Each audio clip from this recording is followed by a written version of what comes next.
Good morning from Yami Bay TV. Wishing you all well today. Sending loads of love to you as usual. Right, clarification time. To the best of my ability, with the knowledge that I have. Listen to the Boxing Inquirer. Firstly, my big brother Ben. You know what I notice sometimes, right? I do it as well. I put videos up. I get a little bit excited. We say, we'll share this with the audience because I know this bit, and you throw it straight up.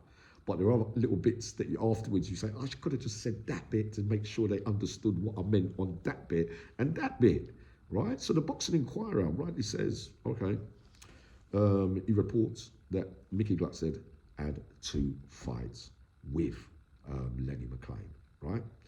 Uncle Ray was around at that kind of time, so we'll be getting a bit more information if his memory recollects the way it does sometimes. And Uncle Yami says, I believe Uncle Ray might have this bit right, you know, through my knowledge, right? Now, quite clearly, we see Mickey Gluckstead right in his book. I had 2 fights with Lenny Maclean and I beat him twice. No, you never. You never.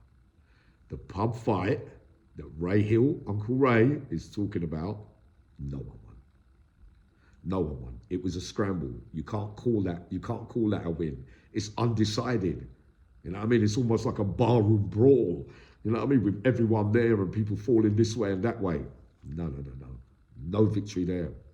The second fight was late 1983 and it was in Limehouse. Yeah, it was. And Lenny Maclean saw him coming out of a door. I forgot the name of the bar, right? I'm going to check it out for you lot. He saw him coming out of the bar. Lenny was coming that way. And Lenny said, listen, mate, do you want to get this? That last one's a bit undecided. Let's set the record straight. Let's set the record straight and let's go round here. And they went out there and it was a straightener and it was a fair fight. And you lost, Mickey Gluckstead. Close quarters, I heard Lenny went like that. And I'm hearing 5 punches, the fight was finished. Interesting that when you spoke about the second fight, you don't give no details. You just say you won, but you was pretty clear on the first one with the detail, if you get what I mean. When you put it all into perspective, right? Let's do the reasoning bit and see how it comes out from all ends and Uncle Yami's versions, right? So I told you, Mickey Gluckstead got nicked for something funny, the 80s, I was coming out of the visiting hall and I clearly heard Build a Bomb say to him, you're not meant to be on normal location, mate. He looked fearful of Build a Bomb, man. But yet, he wouldn't be fearful of Lenny Maclean. I always said to you, and I'll stand by it, and I'll stand by it to the day that I die, I believe that Build a Bomb was the greatest of all time. I do. He went marching on right to the end, even when he was dying. We was all flawed and with little abilities and talents, us that decided we didn't like ourselves that much, and you know, we took drugs and we drank and we didn't. And if this one's not training and that one's training, he's in a better condition on that certain days and all that. I'm not talking about all that when you're preparing for fights and being ready all the time. I'm talking about natural-hearted on any given day will win more times than they lose, right? And Bill was that figure. He turns up. He's so imposing when he's ready. Trust me on that. The other thing as well, Lenny did, all right, we know that he beat Roy Shaw a couple of times and he beat him relatively easy. We do know that Sykes, and we know that he beat Roy Shaw very, very easy. But yet Mickey Gluckstead says that with Roy Shaw, that it was a proper row and blah, blah, blah, blah, blah. But there's many people that say that he didn't even beat Roy Shaw. You know what I mean? And Roy Shaw was always the smaller man out of everybody else. Remember that? But his fitness levels and that kind of stuff and the way that he could put it together. If it was a weight category thing, right? But Roy Shaw's it's a different thing, isn't it? You know what I mean? So he's taking on bigger things like that, if you get what I mean. So due respect to Roy Shaw, right? Now, Mickey Gluckstead, I don't know how to take it. I know one thing the Boxing Inquirer got right though.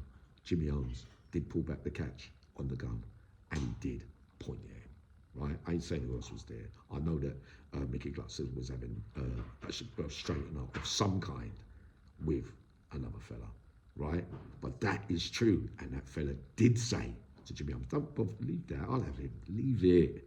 You know what I mean? That did happen. I'll clarify that. So that's good. Inquirer, I don't know how you got that bit of info, boy, right? So what I'm trying to say to you, when you, for me, it's a no-brainer sometimes, right?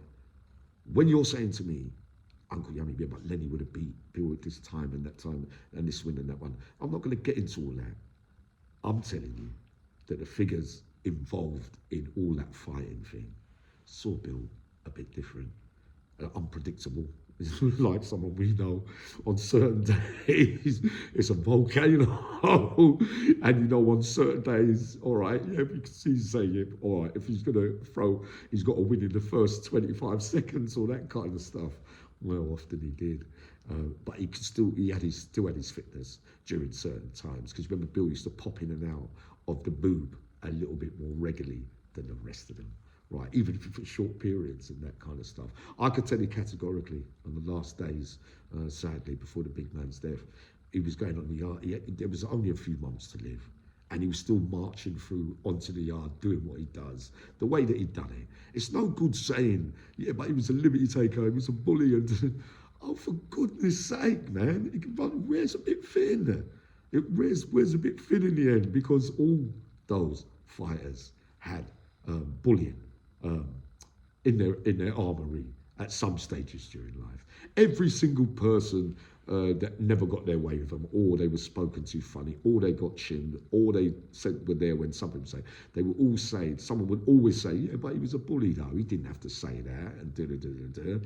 There's got to be. That's the way that fighting game goes. It is, and that's what they live by. You live by the sword, you die by the sword. That's what it is. That's the energy that you were putting out. I can have a row. Oi, oi, oi. Those are the facts, mate. Remember, Uncle Yummy, I stand by it. That, in my opinion, I tell you once again, they're the greatest of all time. And when you dig deep into the archives in the system, the deeper you go back, especially by members of staff and governors, people from the 70s and 80s, right, that saw it firsthand. And no one mentioned Bill the Bomb's name until I did, up on YouTube, right? No, there was little bits of whispers and talks and da-da-da-da-da. And then certain people saying, yeah, I think Yammy's got a point there, da-da-da-da-da, right? But you'll see, deeper you go, delve in, you ask the questions. Without asking them the questions, they'll say to you, no, Yammy, you got that right. Bill the Bomb was a serious and a different kettle of fish as far as they saw it too. That's all going to come to light soon. I can't wait, because you know that I believe in what I believe in. Sending loads of love. I'm going to be up later on, all right?